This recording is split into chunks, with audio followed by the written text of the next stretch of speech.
Baik teman-teman semuanya, materi kita kali ini adalah tentang filsafat ilmu.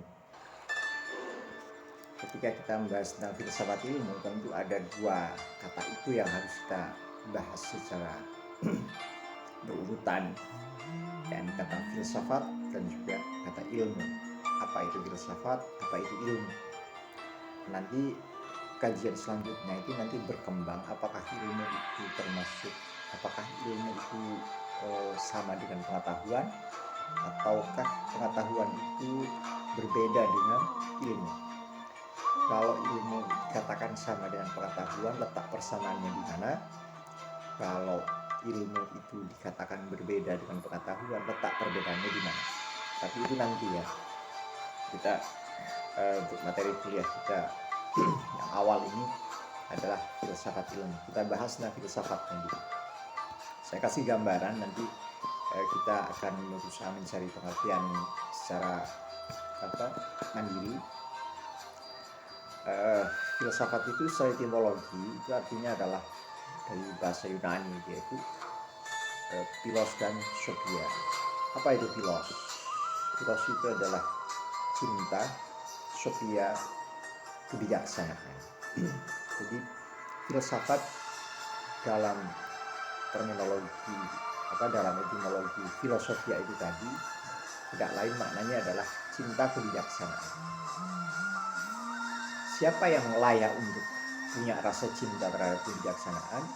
Tentu saja bukan hewan, tetapi adalah kita sebagai manusia. Dengan cara apa manusia bisa mencintai kebijaksanaan? Dengan cara apa manusia bisa mencapai kebijaksanaan? Dan dengan cara apa manusia bisa mewujudkan kebijaksanaan? Itu salah satunya adalah dengan mengolah kemampuan akal pikirannya.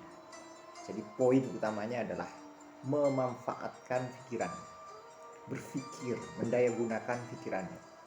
Karena itu dalam berfilsafat, dalam tradisi filsafat, pikiran ini merupakan hal yang sangat urgen, sangat penting untuk selalu didayagunakan, untuk selalu dimanfaatkan.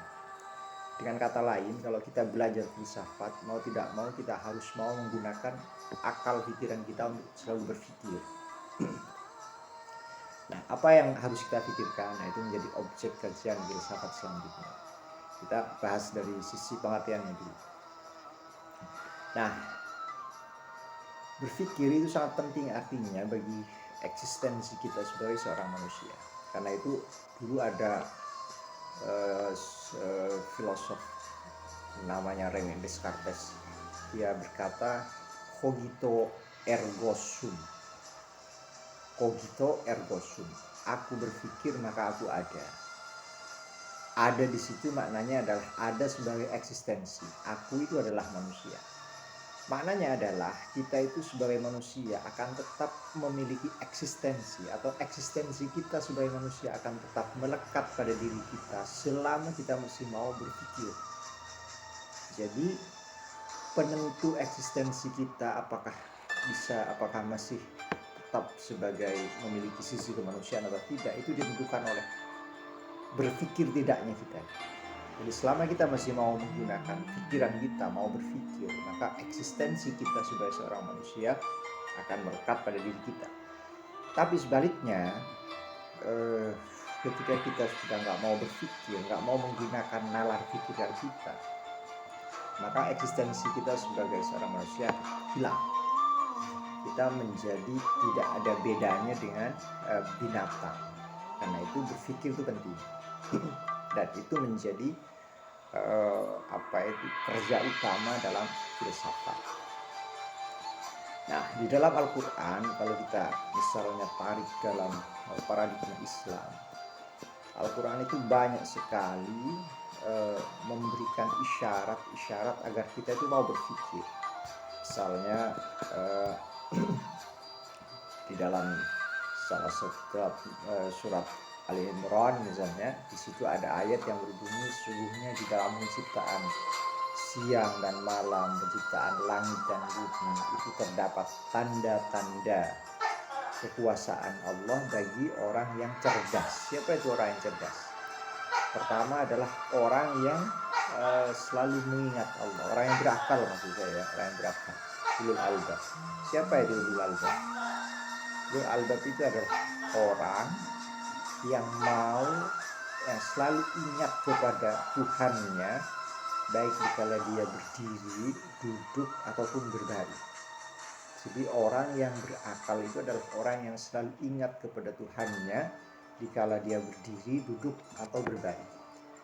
Selanjutnya ayat itu menjelaskan selain ingat kepada Allah, dia juga berpikir tentang perbedaan langit dan bumi, perbedaan siang dan malam, itu difikirkan.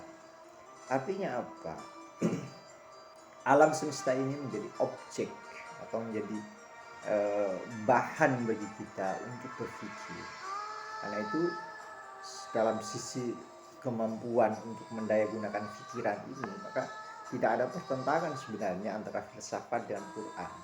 Kalau filsafat itu melatih kita untuk selalu berpikir, mendayagunakan pikiran kita dengan benar, secara sistematis, secara metodologis, di dalam Al-Quran juga banyak ayat-ayat yang mengisyaratkan agar kita mau berpikir. Sebab apa? Sebab yaitu kita sudah diberikan piranti oleh Tuhan, oleh Allah untuk berpikir. Untuk apa Tuhan memberikan akal, memberikan otak kepada kita kalau tidak dimanfaatkan untuk berpikir? Dan karena proses berpikir itulah maka peradaban manusia itu berkembang dari waktu ke waktu. Kita hidup seperti ini, ada seperti ini, secara tidak langsung karena dipengaruhi karena kita berpikir. Nah, itu yang menjadi salah satu pembahasan kita nantinya dalam mempelajari filsafat ilmu di semester pertama ini. Oke, sebagai gambaran itu saja.